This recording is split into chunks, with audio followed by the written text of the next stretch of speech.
Et ça, en fait, c'est vrai même pour nous.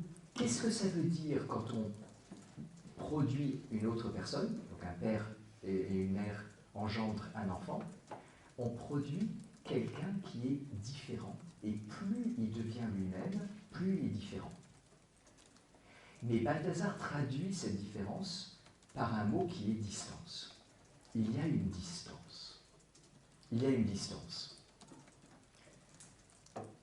Alors, on pourrait être choqué par le mot distance parce que ça semble réintroduire l'espace. De nouveau, il faut dire, c'est analogique. C'est plutôt une distance relationnelle. Vous voyez, parfois avec quelqu'un, on peut dire, je suis très distant.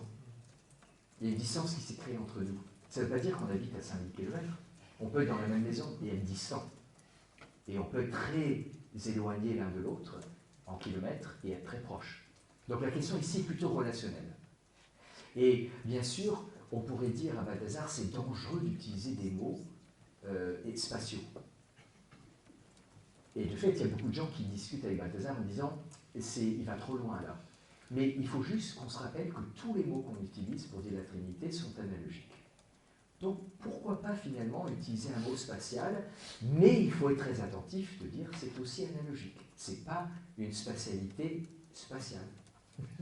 C'est une spatialité autre, relationnelle, ou une spatialité divine, mais qui nous aide à imaginer, ou qui nous aide à concevoir.